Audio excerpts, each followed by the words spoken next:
everyone. Hi, welcome back to the channel. Hi, it's Tuesday. My name is Elsie, and we are officially pivoting, right? I needed drama, I needed murder, I needed mystery, and we got a drama murder mystery sandwich. So naturally, I hit play on the Lifetime show Devious Maids, and after 3 episodes, I have to ask: Are people in Beverly Hills okay? The levels of crazy are reaching heights I didn't think were possible. It's a bit much. But yeah, so when you talk Devious Maids, the first person you think of is Marisol, right? So let's start with Marisol. She's the new girl on the block, but we quickly realize that Marisol is a suburban James Bond and she's working for Taylor and Michael Starport.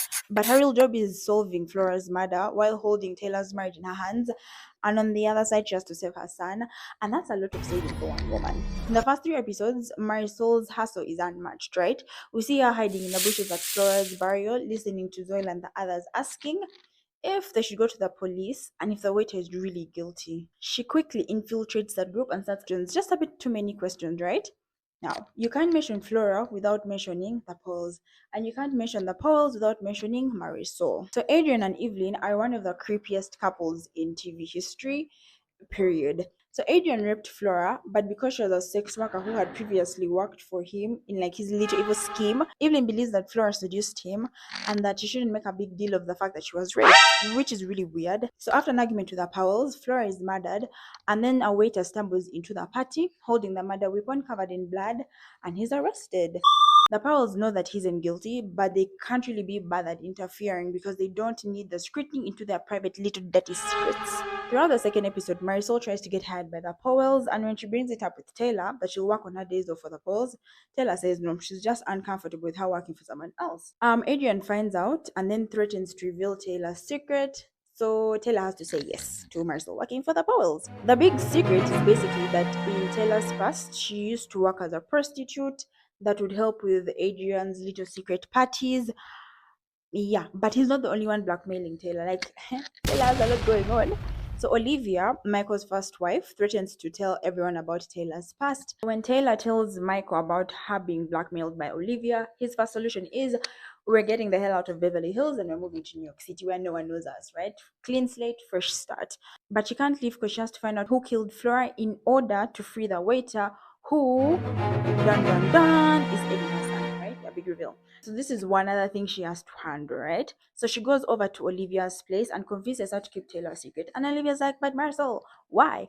And the way this woman's mind works, wow. So the whole thing is, right? She tells Olivia that Michael still loves her, and if they leave, out of sight, out of mind. So she has to keep the secret so they don't leave. And honestly, brilliant. Brilliant. The way she plays on like her fragile state of like mind, it's amazing to watch. So Olivia promises she won't tell anyone about Taylor's secret because she needs Michael to stay, and she'll do anything to keep Michael in Beverly Hills. So as Marisol is cleaning the Paul's study, she finds Flora's confession in a book titled The Peasant and the Devil. Symbolism, baby. And before she can do anything else, Adrian grabs it and he burns it, right? Yeah. So episode 3 ends with us finding out that Adrian throws these lavish parties for his friends, gets them drunk, and has a prostitute sleep with them all the while. Adrian is watching and possibly recording, we don't know, because episode 3 we don't get much details. Moving over to the Delacours, where the drama is generational, we have Zoella and Valentina who work for Genevieve. And Genevieve is a mess, right? And all her relationships seem to be due to some sort of coercion. And we have Remy Hassan, who has to move back because Genevieve overdosed on some pills deliberately on account that the pool boy didn't want to be seen with her because the pool boy didn't want to introduce her to some of her friends, and it's because of Genevieve's age. I keep saying Genevieve, but in my head I'm like, that's not right. I'm going to just call her Jen. Jen? Is everyone okay with Jen? Okay, Jen, good. Let's call her Jen, right? So Valentina conveniently comes up with this great idea that if Remy commutes college, Jen won't have to be very lonely and she won't be depressed, and Zoila isn't buying it. So Zoila is taking Genevieve to get her stomach pumped, and Valentina has an ace up her sleeve. She pulls a Bugs Bunny, quickly changes out of what she was wearing, gets something fancier on, a cute little number, and serves Remy some tea, right? But the thing that Valentina is not clicking is that Zoila is playing chess and she's 2 moves ahead of Valentina. So she decides to buy them ugly made uniforms and thinks this is going to put a stop to Valentina's crush. But no, Valentina is aware that her game's afoot and she's pulling a Swiss Chenzug, a move that throws off your opponent's strategy, right? So how does Valentina throw off her mom's strategy? She decides to fit this uniform and it's this cute little number. And like, yeah, well done, Valentina. It's so strange to watch Valentina and Zoila go at it with each other. And the thing is, you can see like both sides where they're coming from, right? Valentina knows she's in love, but the thing is, at Zoila's age, you've been there, you've done it, you've seen it all. And you just want the best for your daughter. But Valentina is persistent, especially in her pursuit of love. So what she does, she joins Remy and his rich friends at the movies, and they like the new girl. You know, she knows her fashion really well. Oh, Valentina is going to end in tears. And it does. Zoila decides to take things into her own hands, and she plays the player, right? She convinces Jen into throwing Remy's friends a party at the house where her and Valentina will be working. Valentina ends up waiting on them, serving them drinks, and it's embarrassing for her because she really wanted to impress Remy and Remy's friends, and she didn't want to be there as a help. Yeah, so Valentina is crushed, but Jen is one of those people that truly believes in love, right? So she promises to help Valentina win over Remy, and this all leads to this big fight where Zoila quits until further notice. And come to find out, Zola was once in love with Henry, who is Jen's brother, and he chose another white woman instead of her. So Remy hates to see Zola and his mom fight, so he decides the relationship is not really worth it, right? And at this point, maybe Valentina should have just moved on because I'm fighting my mom for us, but you can't fight her as well. Yeah, so this was a checkmate from Zoila. She got what she wanted, they both broke up. Over to the Westmore residence, we have Rosie, who is this literal saint, and she's stuck with these people. And with these people, I mean Perry and Spencer Westmore. So Rosie spends all her time taking care of their son, and when she needs a loan from Perry to hire an immigration lawyer to get her son to America, and Perry says, "Man, this is so heartbreaking because Rosie goes out of her way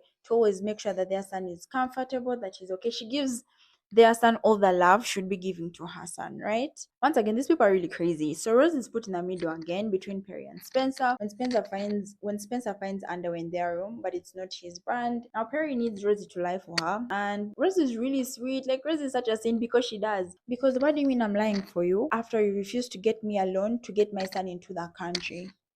You're on your own, Perry, and I hope you get a divorce. But Rosie doesn't do that. Rosie lies for her. So Perry's explanation is that she had a coaster come over to like run through lines, but it was so hot that day. So they decided to take a swim, and when he was dressing up to go back home, he forgot his underwear. And Rosie believes it. Again, saint, sweet, such a saint, because what do you mean you believe in that lie? Rosie quickly finds out the truth that Perry is having an affair with that coaster that was mentioned before, and she literally finds them going at it. So she plans to tell Spencer, but she can't because Spencer's a nice guy and she doesn't really want to hurt him. But also Spencer will never leave Perry because they have a kid together, and he's a child of divorce, and he hated how that affected him, and he doesn't want. He finds out that Perry and Rosie fought and decides to give her the money instead. Rosie is super grateful, and she hugs Spencer. While hugging Spencer, he gets a boner. But both of them play it off as like, oh, felt nothing, saw nothing. Rosie is so uncomfortable with this because this is a married man who she respects and adores. She decides that the best way to handle this is get Raoul, the gardener who is like pushing 50, and introduce him to Spencer as her boyfriend. I don't know what this was supposed to accomplish, and it didn't really accomplish anything because Spencer realizes that they're not really going out, and he confesses that he has feelings for her. Dum dum dum.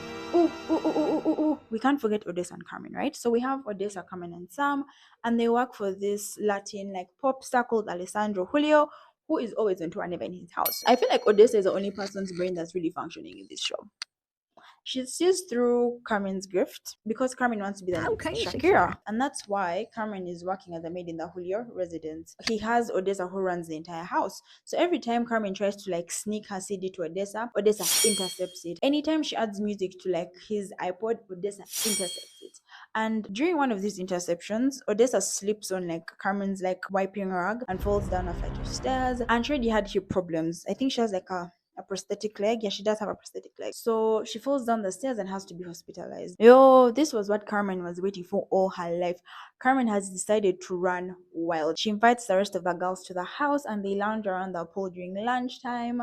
She's swimming naked in the pool. Carmen gone wild. And Carmen decides to manipulate Sam. It's such a weird manipulative tactic, but I guess it works because Sam falls for it every single time. So she gets this call from a producer. He's had her songs. He's super excited to meet. But Carmen wants to show up in style. So she asks Sam for a ride, but he can't because that's their boss's. But if Sam gives her a ride, she'll go on a date with him, which she had said previously that she would never, ever, ever, ever. From the studio, everything goes well. It's amazing. Carmen is going to be the next Shakira. But when they're in the car driving back home, the producer keeps touching her inappropriately. And he alludes to the fact that if they sleep together, he'll make sure that she goes to the top. Sam is pissed, is done with Carmen, and decides they should just end whatever that was, right? So that's the state of Beverly Hills. 3 episodes in, and I'm already exhausted. But I can't stop watching. It's so good, the drama, the murder, the mystery. So tell me in the comments, who do you think actually killed Flora? Because my money is on, well, all of them are suspects, right? Guys,